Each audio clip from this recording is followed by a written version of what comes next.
മഴതോരും മുൻപേ സീരിയലിന്റെ latest episode review ആണ് പറയുന്നത്. അങ്ങനെ രോഹിത് പറഞ്ഞ ആ ഒരു വാക്ക് ബബിതൾക്ക് ഒട്ടും തന്നെ വിശ്വസിക്കാനാവില്ല. ബാലചന്ദ്രന്റെ സ്വന്തം മകളല്ല അലീന എന്ന സത്യമായിരിക്കും രോഹിത് ബബിതയോട് പറഞ്ഞിരിക്കുന്നത്. ബബിത ചോദിച്ചു, രോഹിത് നീ എന്തൊക്കെ മണ്ടത്തരായി പറയുന്നത്? ബബിത പെട്ടെന്ന് അവനെ നേരെ തിരിഞ്ഞു. അവളുടെ സ്വരത്തിൽ അവിശ്വാസവും പരിഭ്രാന്തിയും കലർന്നിരുന്നു. അച്ഛൻ തന്നെയല്ലേ എത്രയോ വട്ടം തവണ പറഞ്ഞത് അലീന ചേച്ചി അച്ഛന്റെ മകളാണ് എന്ന്. എന്നിട്ട് ഇപ്പൊ പെട്ടെന്ന് എന്താ സുപ്രഭാതത്തിൽ ഇങ്ങനെയൊന്ന് മാറ്റി പറയാൻ തോന്നുന്നത്? രോഹിത് ഒരു ദീർഘനിശ്വാസത്തോടെ ജനലിലേക്ക് ചാരിയിരുന്നു. അവന്റെ മുഖത്ത് സങ്കീർണമായ ഭാവങ്ങളായിരുന്നു.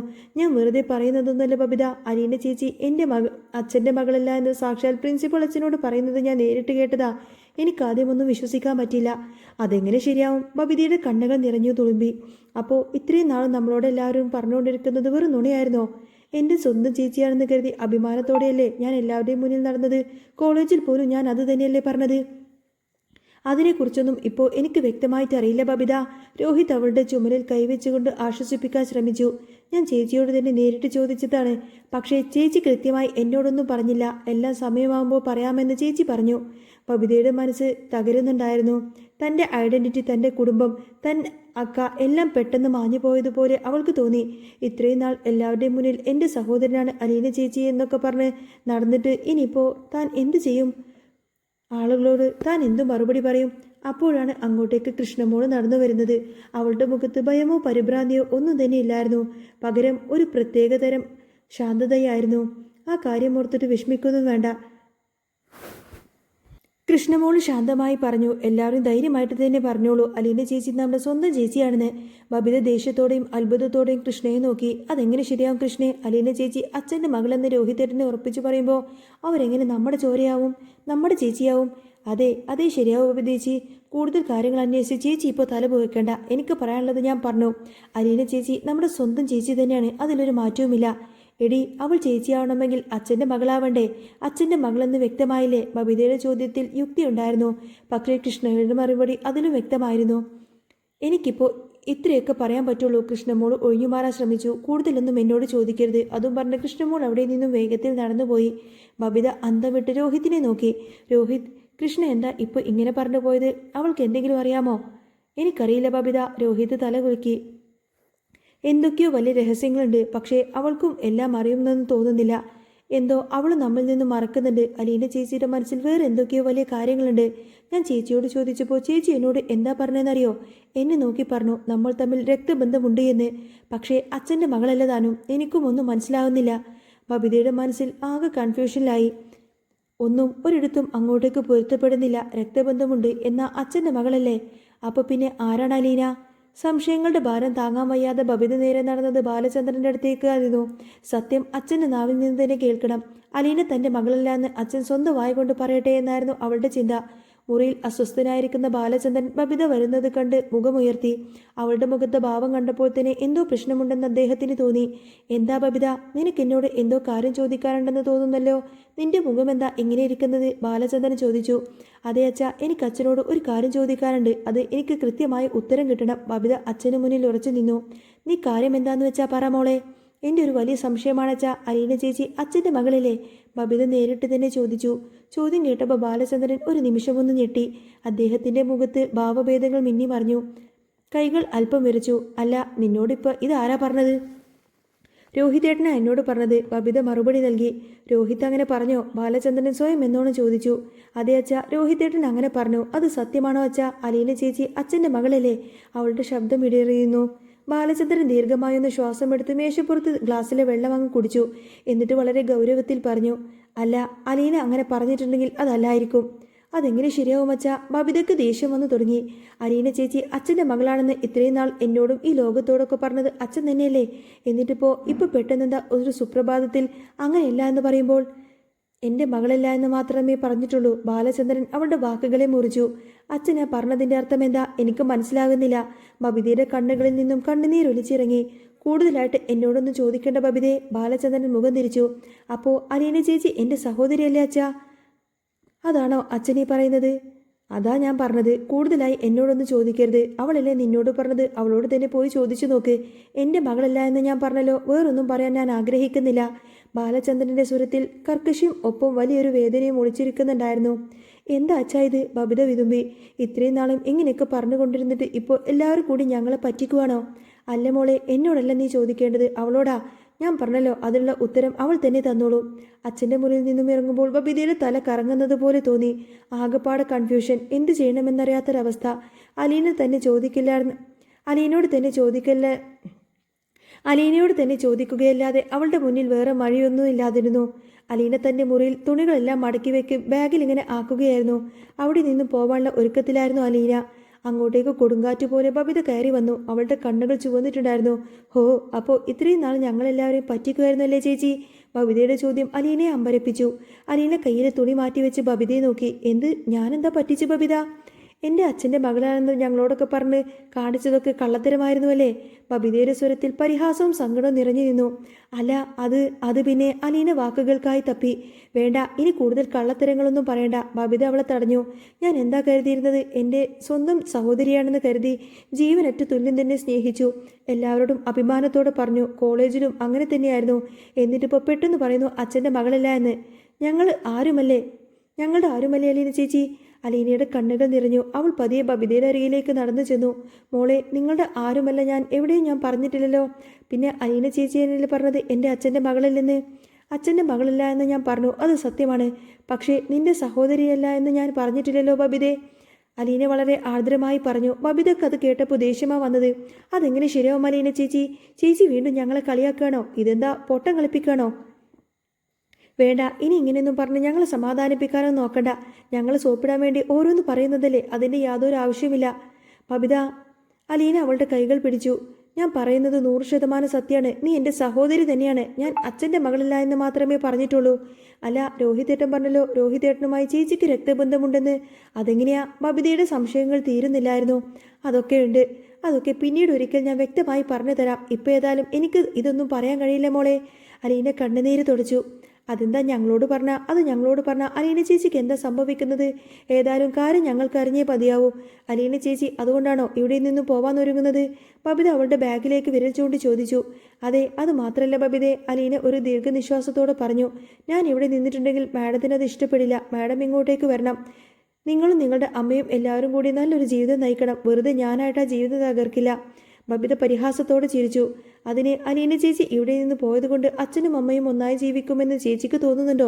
ഇപ്പോഴത്തെ സാഹചര്യത്തിൽ എനിക്കൊട്ടും തോന്നുന്നില്ല. അതിനെക്കുറിച്ചൊന്നും എനിക്കിപ്പോൾ പറയാനും പറ്റില്ല. നീ എത്രയും പെട്ടെന്ന് തന്നെ ഇത്രമാത്രം അറിഞ്ഞാൽ മതി. എപ്പോഴാ എങ്ങനെയാണെന്നൊന്നും ഞാനിപ്പോൾ പറയുന്നില്ല. പക്ഷേ ഒരു ദിവസം ഞാൻ എല്ലാ സത്യങ്ങളും തുറന്നു പറഞ്ഞിരിക്കും. നീ എൻ്റെ സഹോദരി തന്നെയാണ്. അതിൽ ഈ പ്രപഞ്ചത്തിൽ ഒരു ശക്തിക്കും മാറ്റം വരുത്താൻ കഴിയില്ല. അതും പറഞ്ഞ് അലീന ബബിതയെ നെഞ്ചോട് ചേർത്ത് പിടിച്ചു. ആ കെട്ടിപ്പിടുത്തത്തിൽ എന്തോ ഒരു ആത്മബന്ധത്തിന്റെ ചൂട് ബബിത അറിഞ്ഞു. പക്ഷേ തലക്കുള്ളിലെ കൺഫ്യൂഷൻ കാരണം ഒന്നും അങ്ങ് ചിന്തിക്കാൻ കഴിയാതെ അവൾ പതിയെ അലീന കൈകളിൽ നിന്നും മാറി നടന്നുപോയി. ബബിത പോയതിന് തൊട്ടു മുന്നിലായിട്ട് കൃഷ്ണമോൾ അലീനയുടെ മുറിയിലേക്ക് വന്നു. അവൾ രോഹിതിനെയും ബബിതയും സംസാരിച്ച കാര്യങ്ങളൊക്കെ അലീനയോട് പറഞ്ഞു. കൃഷ്ണമോളെ, തൽക്കാലത്തേക്ക് അവരോടൊന്നും കൂടുതൽ പറയരുത്, അലീന കൃഷ്ണയോട് അഭ്യർത്ഥിച്ചു. എങ്ങനെ പറയാതിരിക്കും അലീന ചേച്ചി? ചേച്ചി ചെയ്യുന്നത് വലിയ കഷ്ടമാണ് കേട്ടോ. കൃഷ്ണയുടെ സ്വരത്തിൽ അമർഷമുണ്ടായിരുന്നു. അവർക്ക് രണ്ടുപേർക്കും നല്ല സങ്കടമുണ്ട്. പോട്ടെ, സാരമില്ല മോളെ, നിനക്ക് ഈ കാര്യങ്ങളൊക്കെ അറിയാലോ. ഏതായാലും അവരിപ്പോൾ ഈ സത്യങ്ങളൊന്നും അറിയാൻ സമയമായിട്ടില്ല, അലീന സമാധാനിപ്പിച്ചു. അറിയാതിരുന്നിട്ട് എങ്ങനെയാ ചേച്ചി ശരിയാവുക? അലീന ചേച്ചി ഇവിടെ നിന്ന് പോവാനാണോ ഭാവം? ഇങ്ങോട്ടേക്ക് പോകും ചേച്ചി. ഞാനൊരു കാര്യം ചെയ്യട്ടെ. ഞാൻ അമ്മയോട് എല്ലാം അങ്ങ് സത്യം വിളിച്ചു പറയട്ടെ. അമ്മയുടെ സ്വന്തം മകളാണ് അലീന ചേച്ചിയെന്നും സ്വന്തം മകളാണ് അമ്മ ഇവിടെ നിന്നും അടിച്ചേർക്കാൻ ശ്രമിക്കുന്നത് എന്നും ഞാൻ അമ്മയോട് പറയും. അങ്ങനെയെങ്കിലും അമ്മയുടെ ആ അഹങ്കാരത്തിന് ഒരു പത്തി ഒന്ന് താഴട്ടെ, കൃഷ്ണമോള് രോഷത്തോടെ പറഞ്ഞു. വേണ്ട കൃഷ്ണേ, അതൊട്ടും ശരിയാവില്ല. അലീന പരിഭ്രമത്തോടെ കൃഷ്ണയുടെ കൈകൾ പിടിച്ചു. ഇപ്പം തന്നെ അച്ഛൻ അമ്മയോട് കട്ടക്കലിപ്പിലാണ്. ഞാൻ എവിടെ നിന്നും ഇറങ്ങിയിട്ടുണ്ടെങ്കിൽ അച്ഛൻ സത്യങ്ങളൊക്കെ വിളിച്ചു പറയും. അങ്ങനെയാണ് പറഞ്ഞിരിക്കുന്നത്. എനിക്ക് എന്ത് ചെയ്യാൻ പറ്റുമോളെ? എനിക്കൊന്നും എന്ത് ചെയ്യണമെന്ന് പോലും അറിയില്ല. പറയുകയാണെങ്കിൽ പറയട്ടെ ചേച്ചി. എന്തിനാ അലീന ചേച്ചി ഇങ്ങനെ പേടിക്കുന്നത്? കൃഷ്ണമോള് ചോദിച്ചു. നിനക്കതൊക്കെ പറയാൻ എളുപ്പമാണ് കൃഷ്ണേ. നീ ഒന്ന് ആലോചിച്ചു നോക്കി. ഈ സത്യം പറഞ്ഞാൽ അമ്മ വെറുതെ ഇരിക്കോ? അമ്മക്കത് താങ്ങാൻ പറ്റാവുന്നതിനും അപ്പുറമായിരിക്കും. അമ്മ പിന്നീട് എന്തൊക്കെയാണ് ചെയ്യാന്ന് അമ്മക്ക് പോലും അറിയാത്ത അവസ്ഥയായിരിക്കും. വെറുതെ നമ്മളായിട്ട് എന്തിനാ ഇങ്ങനൊരു ജീവിതം തകർക്കുന്നത്? അലീനയുടെ കണ്ണുകളിൽ അമ്മയോടുള്ള സ്നേഹവും ആശങ്കയും നിറഞ്ഞു നിന്നിരുന്നു. അമ്മ ഇപ്പോൾ ഇങ്ങനെയൊക്കെ നിൽക്കുന്നുണ്ടെങ്കിൽ അത് ഈ സത്യങ്ങളൊന്നും തന്നെ അറിയാത്തതുകൊണ്ടാണ്. പക്ഷേ ഇതൊക്കെ അറിയുന്ന നിമിഷം അമ്മ പൂർണ്ണമായിട്ടും തകർന്നു പോവും. ഒരു പക്ഷേ അമ്മ പിന്നെ ജീവനോടെ ഉണ്ടാവുമോ എന്ന് പോലും എനിക്കറിയില്ല. അതോടുകൂടി അച്ഛനും അമ്മയും തമ്മിലുള്ള എല്ലാ ബന്ധങ്ങളും അവസാനിക്കും. അച്ഛൻ ഇത്രയും കാലം അതൊക്കെ അറിഞ്ഞിട്ടും മറച്ചു വെച്ചു എന്ന് അമ്മ അറിഞ്ഞാൽ പിന്നെ അമ്മക്കത് സഹിക്കാൻ പറ്റില്ല. ഇത്രയും കാലം സ്വന്തം മകളാണ് താൻ ആട്ടിയകറ്റിയത് എന്നറിഞ്ഞാൽ അത് അതിനേക്കാൾ വലിയൊരു ദുരന്തമായിരിക്കും. അതിൻ്റെയൊക്കെ ആവശ്യമുണ്ടോ മോളെ? കൃഷ്ണമോള് കണ്ണുകൾ നിറഞ്ഞു. പിന്നെ നമ്മൾ എന്ത് ചെയ്യും ചേച്ചി? സാരമില്ല കൃഷ്ണമോളെ, ഞാനിവിടെ അധികപ്പറ്റാണ്. എനിക്കിപ്പോൾ തന്നെ അത് തോന്നി തുടങ്ങി. ഞാൻ ഇവിടെ നിന്ന് പോയിക്കോളാം. അല്ലെങ്കിൽ തന്നെ ഇപ്പോൾ നിങ്ങൾ സ്വന്തമായി കാര്യങ്ങളൊക്കെ ചെയ്യാൻ പഠിച്ചില്ലേ? അലീനെ പുഞ്ചിരിക്കാൻ ശ്രമിച്ചു. അപ്പോൾ ചേച്ചി ഞങ്ങളൊക്കെ ഉപേക്ഷിച്ചിട്ട് പോവാണോ? കൃഷ്ണമോള് സങ്കടത്തോടെ ചോദിച്ചു. ഉപേക്ഷിച്ചിട്ട് പോവാണെന്ന് ആരാ പറഞ്ഞേ? ഞാൻ ഇടയ്ക്കൊക്കെ നിങ്ങളെ കാണാനായിട്ട് വരും, ഉറപ്പ്. അതൊന്നും ശരിയാവുമെന്നൊന്നും എനിക്ക് തോന്നുന്നില്ല അലീന ചേച്ചി. അലീന ചേച്ചി ഇവിടെ ഉള്ളത് കൊണ്ടാണ് ഇപ്പോൾ ഈ വീട് ഇങ്ങനെ നല്ല രീതിയിൽ മുന്നോട്ട് പോകുന്നത്. അലീന ചേച്ചി പോയിട്ടുണ്ടെങ്കിൽ ഈ കുടുംബത്തിൻ്റെ അവസ്ഥ എന്താവുമെന്നൊന്നും എനിക്കറിയില്ല. കൃഷ്ണമോള് അവളുടെ നെഞ്ചിലേക്ക് ചാഞ്ഞു. അലീന പരമാവധി അവളെ ആശ്വസിപ്പിച്ചു. രാത്രിയുടെ യാമങ്ങളിൽ ഏറെ വൈകിട്ടും ബാലചന്ദ്രന്റെ മുറിയിൽ വെളിച്ചം തെളിഞ്ഞു തന്നെ കിടന്നു. അലീന സാവധാനം അദ്ദേഹത്തിന്റെ മുറിയിലേക്ക് നടന്നു ചെന്നു. വാതിൽ ചെറുതായി അവളൊന്ന് തട്ടി അകത്തേക്ക് പ്രവേശിച്ചു. അച്ഛാ, അലീന വിനയത്തോടെ വിളിച്ചു. ബാലചന്ദ്രൻ മുഖം തിരിച്ചു കളഞ്ഞു. അദ്ദേഹത്തിന്റെ മുഖത്ത് കടുത്ത പിണക്കവും സങ്കടവും ഉണ്ടായിരുന്നു. അച്ഛൻ എന്നോട് ദേഷ്യപ്പെടില്ലേ അച്ഛാ? അച്ഛൻ എന്തിനാ എന്നോട് ഇങ്ങനെ പിണങ്ങിയിരിക്കുന്നത്? അലീന അദ്ദേഹത്തിന്റെ അരികിലിരുന്നു കൊണ്ട് ചോദിച്ചു. പിണക്കമോ? എനിക്കാരോടും ഒരു പിണക്കവുമില്ല. ബാലചന്ദ്രൻ ഒഴിഞ്ഞു മാറാൻ ശ്രമിച്ചു. പിന്നെ എന്താ അച്ഛാ ഇങ്ങനെ സംസാരിക്കുന്നത്? ബാലചന്ദ്രൻ പെട്ടെന്ന് അലീനയുടെ നേരെ തിരിഞ്ഞു. അദ്ദേഹത്തിന്റെ കണ്ണുകൾ തിളങ്ങുന്നുണ്ടായിരുന്നു. നീ എന്തിനാ അലീനെ ഇങ്ങനെ പറയുന്നത്? നിനക്കറിയാമോ ഈ കുടുംബത്തെ ഇത്രയും നാൾ മുന്നോട്ട് നയിച്ചുകൊണ്ടിരിക്കുന്നത് ആരാണെന്ന്? എനിക്ക് ഹാർട്ട് അറ്റാക്ക് വന്നതിന് ശേഷം ഈ കുടുംബം തകരാതെ മുന്നോട്ട് കൊണ്ടുപോയത് നിന്റെ ഒരൊറ്റ പിൻബലത്തിലാണ് മോളെ. അദ്ദേഹം അവളുടെ കൈകൾ എടുത്തു പിടിച്ചു. എൻ്റെ ഏറ്റവും വലിയ ബലം എന്താണെന്നറിയാമോ? അത് നീയാണ്. നീയാണ് ഈ കുടുംബത്തെ താങ്ങി നിർത്തുന്ന നെടുന്തൂര്. ആ നെടുന്തൂടാണ് ഇപ്പോൾ ഇവിടെ നിന്നും ഒഴിഞ്ഞു പോകുന്നത്. നീ പോയി കഴിഞ്ഞിട്ടുണ്ടെങ്കിൽ ആ തൂണ് താഴേക്കങ്ങ് പതിഞ്ഞു പോകുന്നത് പോലെ ഈ കുടുംബം എപ്പോൾ നിലം പൊത്തിയെന്ന് ചോദിച്ചാൽ മതി. അച്ഛാ, അലീനയുടെ ശബ്ദമിടറി. നീ പോയാൽ ഒരുപക്ഷെ വൈജയന്തി ഇങ്ങോട്ടേക്ക് വരുമായിരിക്കും. ബാലചന്ദ്രൻ തുടർന്നു. പക്ഷേ പഴയതുപോലെ ഈ കുടുംബം ഒരിക്കലും മുന്നോട്ട് പോകില്ല അലീന. ഞാനും വൈജയന്തിയും തമ്മിൽ ഒരുമിച്ചൊരു ജീവിതമുണ്ടാവുമെന്ന് നീ കരുതുന്നുണ്ടോ? അത് കരുതിയിട്ടാണോ നീ ഇവിടെ നിന്ന് പോകുന്നത്? അത് വെറുതെയാണ് അലീനെ. ഞങ്ങൾ തമ്മിൽ ഇനിയൊരു കുടുംബജീവിതം ഉണ്ടാവില്ല. നീ ഈ വീടിൻ്റെ പടിയിറങ്ങുന്ന അതേ സെക്കൻഡിൽ തന്നെ ഞാൻ എല്ലാ സത്യങ്ങളും അവളുടെ മുന്നിൽ അങ്ങ് തുറന്നു പറയും. അച്ഛാ, ദയവായി അങ്ങനെയൊന്നും ചെയ്യരുത്, അലീനെ കൈകൂപ്പി അപേക്ഷിച്ചു. അങ്ങനെ ചെയ്തിട്ടുണ്ടെങ്കിൽ അറിയാമല്ലോ, പിന്നെ കൃഷ്ണമോൾക്കും ബബിതക്കും രോഹിതിനൊക്കെ അമ്മ ഇല്ലാതാവും. വെറുതെ അവരുടെ ജീവിതം നമ്മളായിട്ട് എന്തിനാ നശിപ്പിക്കുന്നത്? എനിക്കിപ്പോൾ തോന്നുന്നു വെച്ചാൽ ഞാൻ ഇങ്ങോട്ടേക്ക് വരാൻ പാടില്ലായിരുന്നു. ഈ സത്യങ്ങൾ ആരോടും തുറന്നു പറയാൻ പാടില്ലായിരുന്നു. എൻ്റെ ഒരു മാനസികാവസ്ഥയുടെ അച്ഛനൊന്ന് മനസ്സിലാക്ക്. അത് ഞാൻ മനസ്സിലാക്കുന്നുണ്ട് അലീനെ. ബാലചന്ദ്രൻ്റെ സ്വന്തം ദേഷ്യത്തിൽ ഇരിച്ചു കയറി. പക്ഷേ ഇവിടെ പഠിക്കാത്ത ആള് ആരാണെന്നറിയോ? അത് വൈജയന്തിയാണ്. അവൾ എത്രയൊക്കെ സംഭവിച്ചിട്ടും ഈ പ്രായമായിട്ടും അവളുടെ അഹങ്കാരത്തിന് ഒരു കുറവും വന്നിട്ടില്ല. ഒരു പൊടിക്കെങ്കിലും അവളൊന്ന് താഴ്ന്നു തരാൻ തയ്യാറായോ? ഇല്ലല്ലോ, അവൾ ഒരിക്കലും താഴാൻ ഉദ്ദേശിച്ചിട്ടില്ല. ഇതിന് വെറുതെ വിട്ടാലെന്ന് ഞാൻ കരുതിയിട്ടില്ല. അച്ഛാ, ഇങ്ങനെയൊന്നും പറയില്ല അച്ഛാ, അലീന വിതുമ്പി. നിനക്കിപ്പോൾ എന്നെ വേണ്ടല്ലേ അലീനെ? അതുകൊണ്ടല്ലേ നീ ഇവിടെ നിന്നും പോകുന്നത്? എന്നെ നിന്റെ അച്ഛനായിട്ട് നീ കാണുന്നില്ലേ? ബാലചന്ദ്രൻ സങ്കടത്തോട് ചോദിച്ചു. അതെന്താ അച്ഛാ അങ്ങനെ പറയുന്നത്? അലീനയുടെ കണ്ണുകൾ നിറഞ്ഞു. കണ്ണുനീർ ധാരധാരയായി ഒളിച്ചിറങ്ങി. ഞാൻ ഈ ജീവിതത്തിൽ ആദ്യമായിട്ട് അച്ഛ എന്ന് വിളിച്ചത് അച്ഛനെയല്ലേ? ആ ഒരു ദിവസമുണ്ടല്ലോ, എനിക്കിന്നും മറക്കാൻ പറ്റുന്നില്ല. എൻ്റെ ജീവിതത്തിൽ എനിക്കൊരു അച്ഛനുണ്ട്. ഞാൻ അച്ഛനെ അച്ഛ എന്ന് വിളിച്ചപ്പോഴാണ് അതിനുശേഷം എന്നെ സ്വന്തം മകളെ പോലെ അച്ഛൻ കണ്ടിട്ടുള്ളത്. ഒരു അച്ഛൻ്റെ സ്നേഹവും വാത്സല്യവും കരുതലുമൊക്കെ എനിക്ക് പൂർണ്ണമായി കിട്ടിയത് ഇവിടെ നിന്നാണ്. എന്നിട്ട് ഞാൻ അച്ഛനെ മറക്കുമോ? ഒരിക്കലുമില്ല അച്ഛാ. അവൾ അദ്ദേഹത്തിൻ്റെ നെഞ്ചിലേക്ക് ചാരി.